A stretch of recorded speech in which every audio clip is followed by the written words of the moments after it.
this is the life of Prophet Muhammad. So this idea of the Prophet was doing this is really, when you compare it to the life of the Prophet, it really makes no sense.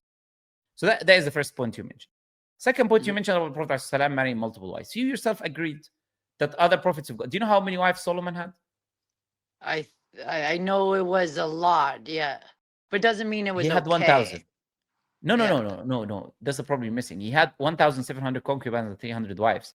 David had 100. Abraham had multiple wives, 3, I believe, or more. Moses had multiple wives. All of the prophets of God, all of these main prophets of God had multiple wives. You said it doesn't mean it was okay. That's incorrect, because there isn't a single verse where God condemns them for that. There isn't a single verse. There are verses in the Old Testament that talks about how to deal with women. If you have more than one wife, how to deal with them, basically. So that means that God is okay with this idea.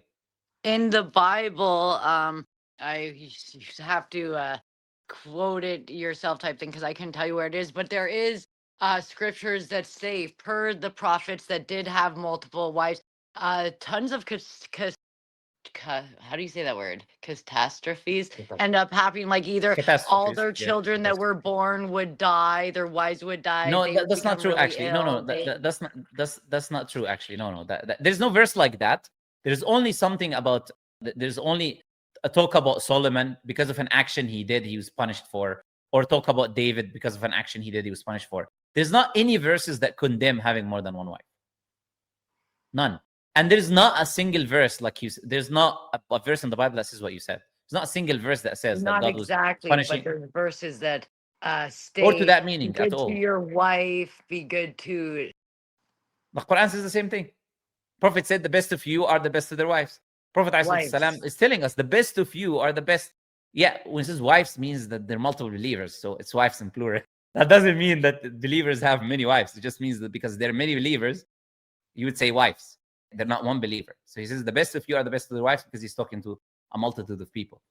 Well, then so if you're married, Adam and Eve and Victoria and Sandra, and why does he need to? God in the initial beginning stage created two people. Would have stopped incest. But no. But I mean, who said that there was incest? Anyways, that's a position that the biblical narrative says. Islam doesn't say anything about that. How they multiplied in that time, Allah knows best. Allah didn't tell us. So we're not taking that position. Right. That's a biblical position. Right. That's a biblical position. Yeah, but the point I'm trying to make is, I don't know why you're focused on that case, the beginning of the creation. Of course, there's two people in the beginning, but you're leaving the every other case of every other prophet of God. And these were righteous people. It's the best of creation.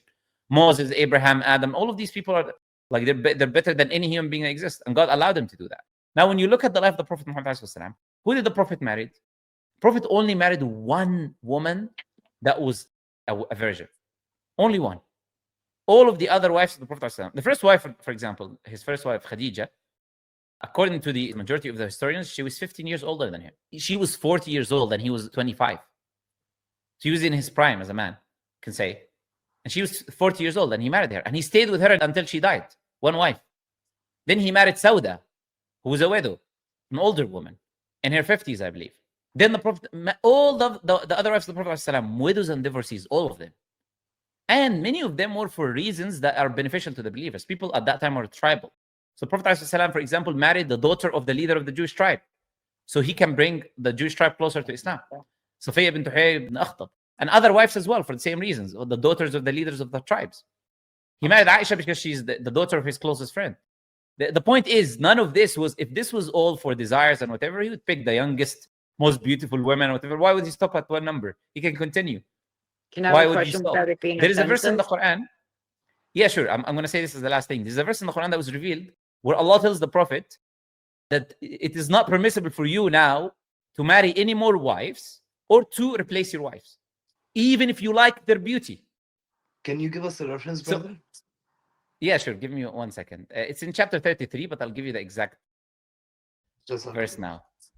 Yeah, so imagine why would he do that if he's trying to get married to multiple women? It's verse 52, chapter 33, verse 52.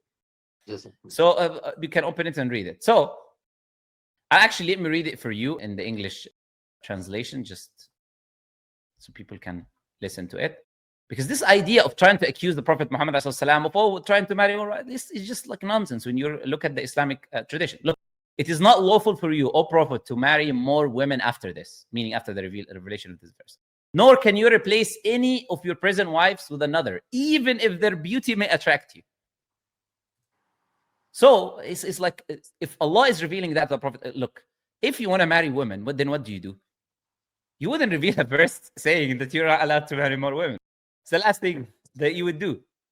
So, look, this idea, like I keep telling you, this idea, we need to understand. The one who legislates what is good and bad is the Creator, is Allah. And then we can look at things and maybe try to get wisdoms from why they're there or why they're not there, why they happen, why they're not happen. In reality, whether a lot of women like it or not, women are okay sharing their partner. Meaning, I'm not saying all of them, so you don't misunderstand what I'm saying. But I'm saying there is many women that are. Men, on average, are not, though, on the other hand. Because it's an attack on their manhood, in a sense. If they think that, oh, I'm going to share my woman. They say, my woman. They look at it that way. But women, that's why you have a second and third wife. Why do you have a second and third wife? Because that second wife is a woman, and that third wife is a woman. And she's okay being a second wife and a third wife. That can happen. Allah has left that in the nature. But what you need to understand, sister, is there is in the end a choice for the woman. Why is it a choice? Because if a woman doesn't want the husband to marry more than one wife, she has, according to a school of thought in Islam, she has the option to write in the marriage contract that the husband is not allowed to marry more than one wife. And if the husband agrees, if he breaks that, then she's allowed to separate from him. And she will keep her mahr, her marital gift. She now has the power to break the contract because he broke one of the rules in the contract. So a woman, if she really has an issue with that, she can do that. And then she can find a man that is okay with that. And then the marriage contract can be done. So it's a choice in the end. But there are women that are okay and want to be second wives. They see a man, they like that man a lot. They believe they're not going to easily find a man like that. And he's married. And they're okay, even if they're going to be a second wife, as long as they are with that person. So why do we prohibit that right of these other women that want to get married?